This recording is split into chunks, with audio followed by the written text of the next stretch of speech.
Hello, Eka. How are you doing today? I'm fine, thank you. Farmcrowdy is one of the biggest Agtech companies in Africa. Or in Africa, right? Yeah, around in Nigeria this time. So how have you been able to pull that on that 2 years? Why agriculture? How did you get into it? In 2015, I was looking at a couple of sectors that piqued my interest. One was real estate, the other was transportation, and then agriculture was the third. And I was excited about how we could apply technology in any of these sectors. Agriculture was the one that caught my interest at that time because the government of Nigeria was consistently telling people to invest more in agriculture. At that time, I had had a spell of experience in a couple of other e-commerce businesses and technology companies, including Wakana, Deloitte, Konga, Jumia. But at this time, I was leading a team in Travel Better. And so I started looking at, okay, how do you get into the agriculture space? There are a lot of stories you hear about people trying to invest. Someone puts in 20 million there, it goes into waste. He doesn't know who to work with. A lot of distrust in the sector. People don't get updates like they want from the investor standpoint. The real farmers don't get access to the money that they want. So we started doing some research, myself and a couple of people that are now co-founders with me in Farmcrowdy, doing our research around what farmer can we work with. And in doing that, we discovered that there are over 38 million small-scale farmers that are experiencing some major problems. One was access to funds. The second was technical know-how to expand on the extra land they had. The third one was market access to sell their farm produce and then a decent margin. On the flip side, you had Nigerians, millions of them that were constantly bombarded to invest that didn't know how to do that. So we decided to build Farmcrowdy. Farmcrowdy itself, the name is a crowd of people farming. So the concept came around building Farmcrowdy to connect these two sets of people. So the farmers on one end and then the guys that are investing in the farmers, who we call sponsors, on the other end, where the sponsor provides the capital that will allow us provide for the farmers inputs, seed, fertilizer, labor, and also market access for them to sell their farm produce. And then at the end of the cycle, we pay the sponsor back his money, and he's happy about making money while having impact in the farmer's life. I think the biggest driver for us has been that community of people that are investing in these farmers are excited about the fact that they are now becoming farmers without a farm, taking advantage of technology, which is something they used to, whether it's through our mobile app or through the website, and impact on the lives of farmers while getting the updates that they desire and then making a return at the end of the harvest season. Now, that level of commitment from the community and everyone taking responsibility for boosting food production, it gets a lot of excitement in people. I think that's one of the biggest drivers for us. It just gets people talking about the brand Farmcrowdy. And then on the other side, on the farmer side, they're excited about the opportunity of getting funds without having to go through a lot of hurdles to raise money, and then also get the necessary farm inputs and then market access to sell and make a decent margin. In 18 months, yeah, 7,000 farmers are happy about that, and then we're very happy about that too. And then over 64,000 people have followed what we're doing, and have a good chunk of that have invested into these firms. You were formerly an online marketing guru. Okay. So you worked with British Council, GTB, Deloitte. You're the VP of Marketing at Konga, Director of Marketing Partnership at Jumia, and then you were the CCO of Travel Better. Yeah. You also have a startup that you had called Anozim. Yeah. An online marketing manager for Wakana. Yeah. So do you feel like all that experience has helped you, has impacted the success of Farmcrowdy? Yes, I think it has. Because within that time, I was transitioning from just being a regular, I had a degree in information technology, and I was transitioning from handling online marketing campaigns to handling offline marketing campaigns to handling the entire marketing strategy for some of the household name companies we have today in e-commerce and IT space. And moving from that, transitioned into starting up my own businesses. I've been able to employ 300 people within my career and manage this team of people across the different companies I've worked in.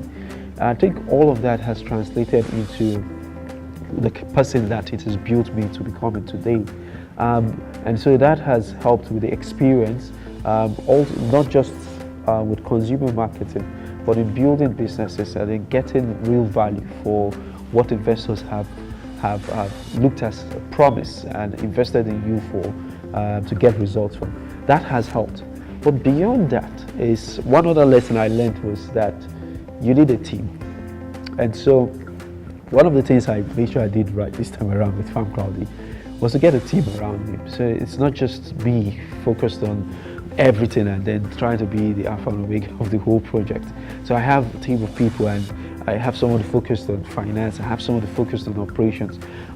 With my expertise in marketing, I kind of focus more on the marketing side and the business and then investor relation bit.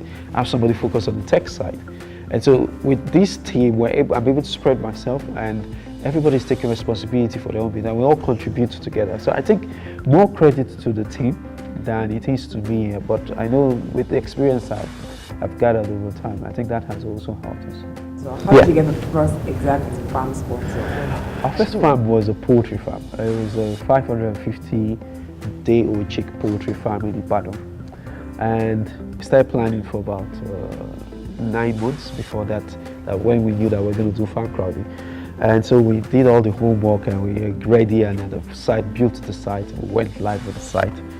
And we advertised for this farmer, sponsors to come and sponsor her to raise 550-day-old chicks. And then we pushed out a campaign and we talked to friends and family. Our first farm sponsor came 24 hours after we went live. And when that came in, I kid you not, we were excited. It was amazing to do something and be able to sell value to people, and they're able to trust us enough without knowing us, knowing where we were at that time. So the first person wasn't family member? No. He just went on the site and said he liked what we were doing. And how did you hear about it? So what I did was using our own network. So I pushed it to my LinkedIn network connections. I pushed it to my Facebook friends. The same thing with the team. So from day one, we weren't a one-man team. From day one, we're 8 in the team already, with my co-founders and then 2 other people supporting them. And so everybody just pushed it out. And tried to get people to sponsor farms. I tried to explain the concept behind the business. And when that sponsorship came through, it was the best sponsorship we had, because it was serious validation for 9 months of work that somebody finally pays for it, and it was a beautiful experience. I remember in the office that day, our little office that somebody called a garage at one point, and we were excited, and then we raised enough money to take care of that lady's farm within a period of 2 weeks, and we got into work, and it was a good experience. I mean, from 550-day-old chicks, we've learned a lot from there, and in the last 18 months, been able to raise about over 500,000 chickens till date. That's just with that poultry farm. So I think it's exciting for us. So that first one sold out? It sold out. So tell us more about how you able to work with farmers. How do you convince them to be part of Farmcrowdy? Do you provide extension services? Tell us the process. So what we do is we identify the different locations where we want to work on, and then look at the crops that fit our model. So we do 5 different farm types, with poultry, maize, rice, soya beans, and cassava. And so we look for where farmers are experts at growing some of these crops. And then we look for, initially we used to look for farm ambassadors. So we look for people that are from that area that can talk to the community and then have us recruit a couple of farmers with us. But now what we do is we look for a group of farmers, a cooperative or an association of farmers within the location. And then we visit the location with our technical field specialists to meet with the community leaders as well. And the reason is because in doing our due diligence with the farmer, we want the farmer to be responsible to the cooperative, we want the farmer to be responsible to the community, and then we want them to be responsible to themselves. And that in itself puts them in check to make sure they do the work that is expected of them. So We get them from the cooperatives or the associations, and we get them into clusters. We identify them with their community leaders who say, oh yeah, I can vouch for the character of this farm beyond his work. I know that, oh, he says he has land in XYZ location. It's actually his land. We do some due diligence around the area to find out if the investment going to that place is at risk of communal clashes and things like that, and so we can manage those situations. Then, in addition, we also get the insurance company involved in doing some level of due diligence to provide, because in providing the cover for the sponsorship that goes on the land, the insurance company has to know that that is a productive. I mean, you go in hard rock and start putting seed, and then you want the insurance company to protect you. So we do all of that due diligence. So we get on the farm, we meet the farmers, we assess the farmers, we get their data, we understand the entire protocol of what will happen on the farm, and then we take all of this and we break it into different small units that will make available on the website. So when a sponsor then comes and sponsors on the website, the entire cost for the farmer to run his farm cycle is already taken care of. I mean, last year we worked with just below 2,000 farmers, and this year we're already extending that by 300%.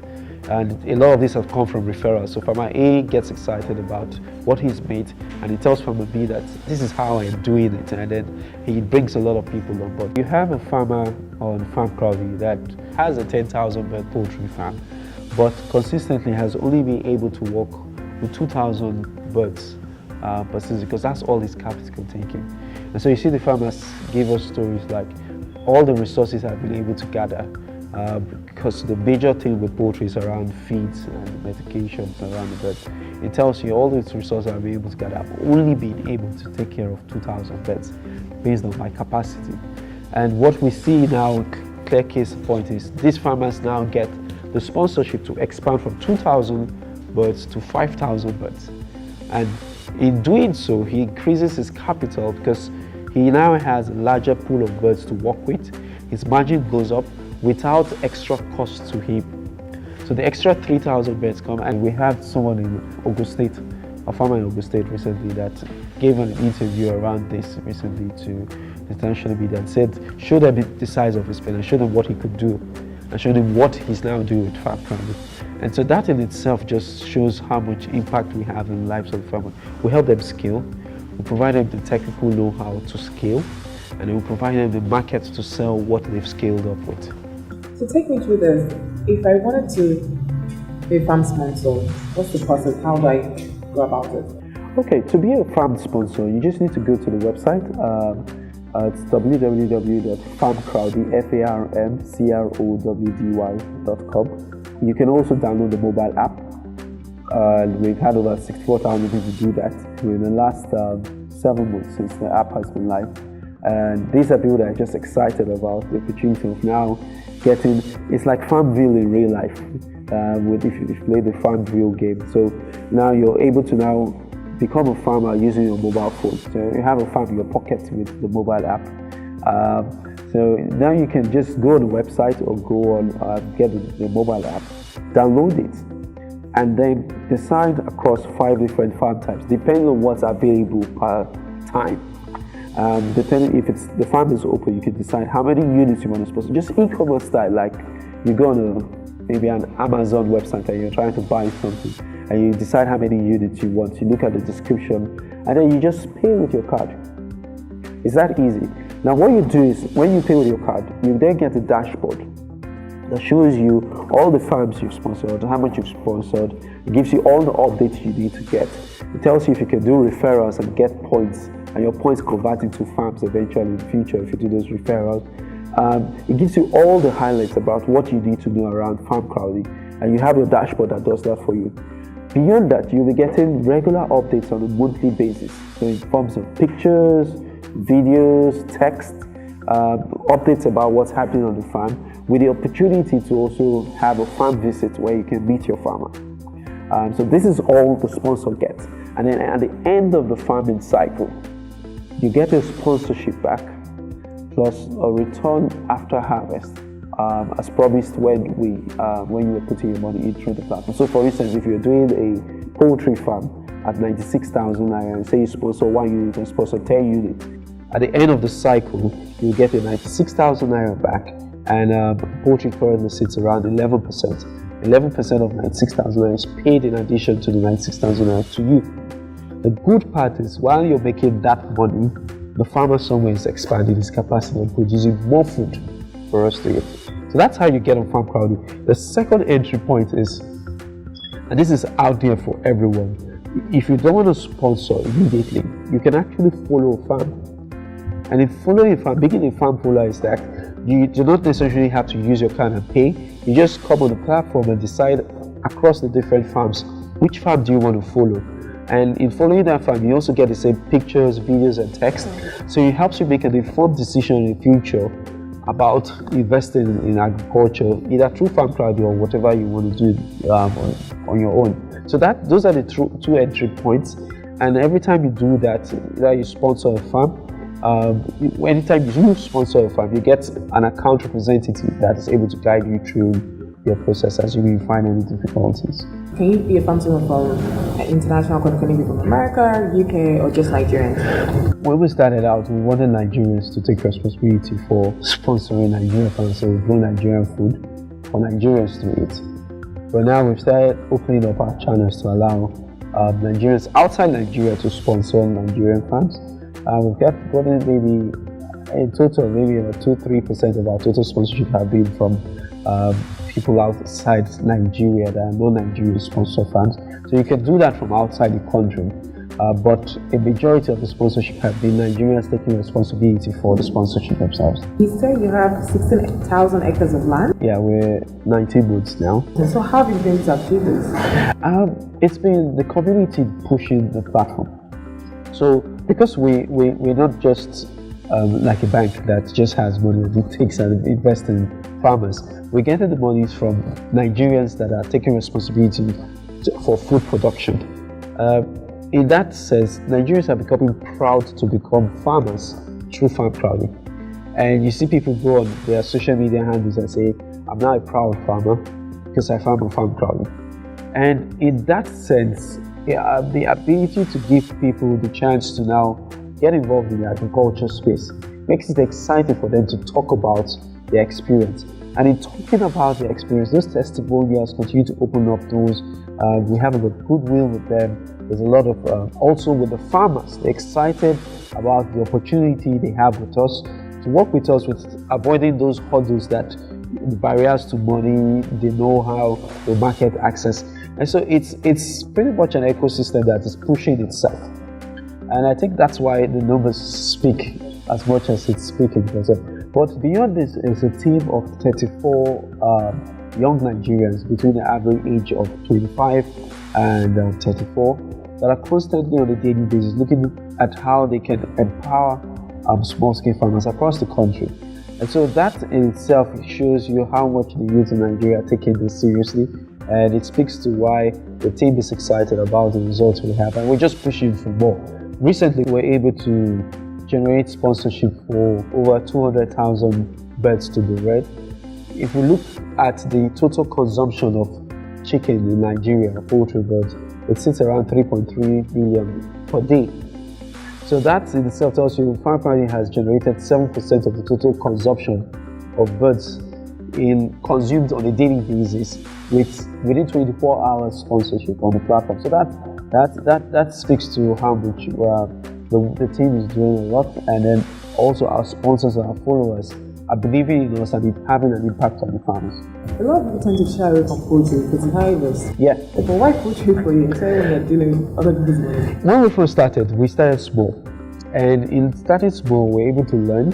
And in learning, we're able to take care of the risk. If I tell you an experience with our first farm, when we did that 550-day chick, so we harvested the birds and we were transporting them to Lagos to sell. So it was in Ibadan. So that was problem number one. Don't stay too far from the market. And we learned that we're moving them to Lagos, and we had a problem with the truck on the road, and some of the birds went back, and some of them that were still alive died because of the heat. And we had some insurance cover, but we understood how to now protect ourselves better with insurance cover. We understood how to stay close to the market. We understood how to do better with our logistics channel. And so with 550-day-old chicks, right, we're able to get all that learning. And even though we lost a large portion of that, it helped us prepare ourselves better. So we did our next project, we did a 2,000 bird farm. We learned from this and we managed the risk. We did 5,000, we learned from it and managed the risk.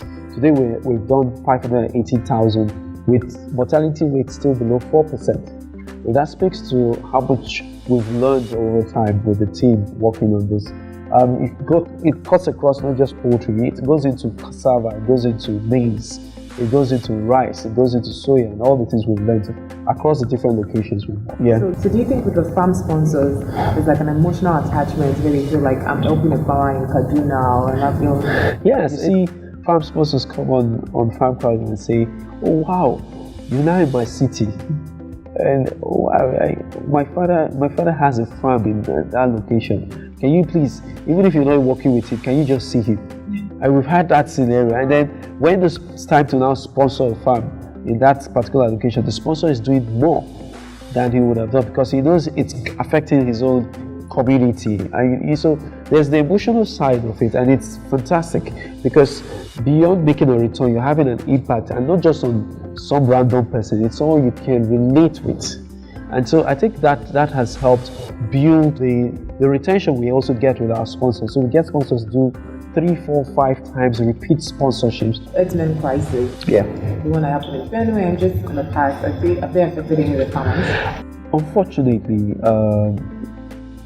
in Plateau State recently, we had 2 farms in Plateau State, and in our first project, the maize farm and the soya farm.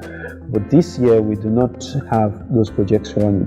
But unfortunately, we learned recently that some of the farmers we've worked with in those states were affected as a result of the crisis. We had some of our farmers, 1, 2 of our farmers unfortunately lost their lives. We also had farmers that their houses were burnt, and so it's a really sad situation where you find that also these farmers, some of them lost their lives on their way to the farm. That's not good at all, and we don't miss what when we say we're actually saddened by that situation.